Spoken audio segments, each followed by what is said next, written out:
For years, people have asked me how I make my videos, particularly my animated maps. I usually just give them the honest, simple answer of Microsoft Paint. Aside from the fact that half the people don't usually believe that answer, people obviously want something more than that, so I figured I'd finally make a video showing how I make my videos. Part of the reason it took me so long to do one of these is my work process has always been different. Map animations are, well, animations. Technically, it's multiple frames going really fast to illustrate movement. But it's not quite the same as like a drawing animation where I'm using blur frames or figure puppets or vectors or things that are involved with animating cartoons. I also admittedly have certain quirks when I edit things that come with doing something for nearly 14 years. Either way, it's still a part of the process, so that shouldn't stop me from making this. If anything, maybe it'll be an example on how you can find your own way of doing something you like and still make it work. But before I get into the nitty-gritty, here's a word from this video's sponsor, Ridge. Ridge has now been making more compact versions of everyday devices for over 10 years now, including their metal wallets that can contain all of your cards and cash in a slim design, and their key case, which can contain up to 6 of your keys in a compact design that stops them from jangling around and poking you in your pocket. To celebrate their anniversary, you can now through March 26th go to ridge.com/emperor to save up to 40% on their products, including their daily driver kit, a matching wallet and key case combo. I even went ahead and got a new matching set myself once I saw a cool newer design that I just couldn't pass up. With how long I've been using these products now, I know you won't be disappointed in them. Go to ridge.com/emperor to get your Ridge product today. Thanks again to Ridge for sponsoring this video. So as an example video that I'll make for this, I'll go with a simple map animation for a country. Let's go with Papua New Guinea. The first step is to find or make a base map, a map that will be used as a sort of template for when you make other slides later. Lots of people have made blank maps for other people to use online, but I'll often make some myself. Lately, my map videos involving nations have tried to include provinces, so first I'll find a map of Papua New Guinea with provinces, then I'll open up the program Paint.net. Yes, I still use Microsoft Paint, but that comes later. Paint.net is similar to Microsoft Paint, but a bit more advanced, but the main difference is you can use multiple layers with it.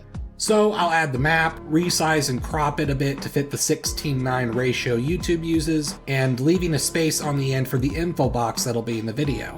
Then you make the map layer a bit transparent, and then on a new layer above the map trace every coast and border. Since alias borders make things harder to edit, I prefer solid pixel borders, so I trace solid pixel borders, and then I also make the province borders a different color. Then you add the basic colors for the ocean and land you want to use in the country. The types of colors I use for countries largely depends on what kind of animated map I'm making, and if you're interested in my process behind that, I already made a video explaining on how I use color. I'll link it at the end if you're interested. After adding the colors, you then have your completed base map. Sometimes I'll add labels on the base map, other times I'll make the labels their own transparent layer on Paint.net if I'm expecting a lot of color changes, like during a war video. In this case, since it's just Papua New Guinea, I'm adding the labels on the base map in Microsoft Paint and saving the file. Since I'm ultimately making an animation, I make a different file for each year or day or whatever unit of time the video is progressing by. I make sure that the save file names are saved in such a way that they're in chronological order. Now that I've switched to Microsoft Paint, the question a lot of people are probably wondering is, why on earth do I bother switching? Paint.net does what I need and is debatably a better program. Well, if I'm honest, it's this quirky little thing that just bugs me. Since Microsoft Paint is a simpler program, it opens and saves files a bit quicker. It's not that Paint.net doesn't save a file quickly, it does, but sometimes I need to fix a mistake on dozens, or in the case of bigger projects, hundreds of files. With Microsoft Paint, I can open, type file name, enter, paste the correction, Control S to save it, and repeat that at a very rapid pace that lets me fix every slide I need to in a short amount of time. With Paint.net, the 4 seconds it takes to open a file and the 3 seconds it takes to save It's not slow, but when I need to fix hundreds of slides quickly before continuing a project, it kind of bothers me that it's slower. Why would I want to take that much longer doing it? If this sort of thing doesn't bother you, that's great. You can just use Paint.net for the entire thing if you prefer. I just got used to doing it this way, and when you're expected to make videos once a week by yourself, you find ways of speeding things up. For those wondering why I don't use something even fancier like Photoshop or Paint Tool Sci or other digital art programs, aside from the reasons mentioned before, my maps aren't as fancy as digital paintings. They're just solid pixel lines and solid colors. Why complicate it? If it ain't broke, don't fix it. For an alternative, there are others who make animated maps using a program called QGIS to basically auto-trace a satellite map at a programmed projection. I don't do this partially because I honestly suck at programming and have no idea how to use it, and secondly, I will admit a lot of this process is personally satisfying for me as an artist because I grew up drawing maps on paper with pencil.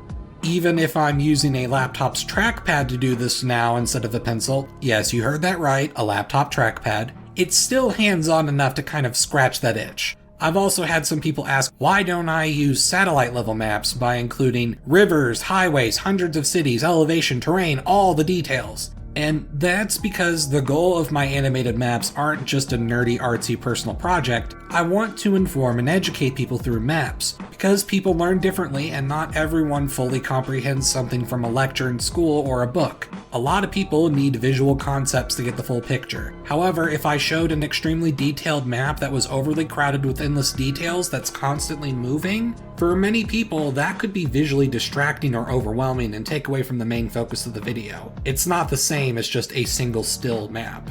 It's why if I do add cities or maybe rivers, it's only the necessary ones. These videos are for a broader audience, and I've had a few teachers email me about using them in classrooms as lesson aids because of how simple and informative they are. I prefer to keep it that way. For research, it depends on the subject. I've got a few historical atlases and history books. There's of course the vastness of the internet, but there's not a single source I use for all of my videos. Wikipedia is good as a starting point because you can find cited works at the bottom, and Wikipedia is where you can find simple stuff like flags and capitals, but regardless, there are multiple sources and they change depending on the subject. Sometimes you can even search Google Books and search within the books if you can't find a full copy. After all, if you're only looking for something simple like, when was the Battle of Blank, you can find that by searching the book even with limited viewing.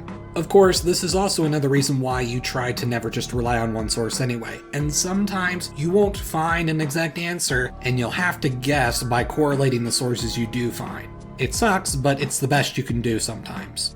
For editing the videos, just like with Microsoft Paint, I use simple programs. Animation is just a bunch of different images playing really fast, so any editing program that lets you play a bunch of slides really fast and add music and a title over it is going to be fine. For the longest time, I was just using Windows Movie Maker or Windows Live Movie Maker because they could do that and they were free with every Windows computer, at least in the past. I didn't need anything fancier. And some programs were too fancy where you couldn't auto-select how long you wanted each slide to be and you had to drag them all one at a time on a timeline. And when you're dealing with hundreds, maybe even over 1,000 slides, individually dragging them to the same time is really annoying. However, I did just recently acquire the program Wondershare Filmora, a fancier program that wasn't free, but that's because I'm also now making other videos besides map animations. Plus, this one lets me select all of them and change the time for all the slides, so I don't have to worry about that problem I mentioned earlier. Ultimately though, the process is still the same. Bring in all the slides, make them each a length of half a second, depends on the speed you want. Add a title, credit sequence, add some music, publish. It's really that simple. I know some of this process is a bit quirky and a lot of it is surprisingly simple, but think of it this way. You don't need the fanciest programs or coding knowledge to make videos that people can enjoy and learn from. Also, since I'm a one-man team essentially making weekly animations by myself, I really do appreciate all of your guys' love and support. It's that which keeps the channel afloat. It's why I have both a Patreon and a channel membership so you can give your support and keep it going. Even if you can't give anything, you can support just by clicking the subscribe button. So really, thanks a lot guys, it means a lot. Also, the example video I made for this on Papua New Guinea will be a video on Friday. I'm Emperor Tiger Star, and I'll see you guys next time.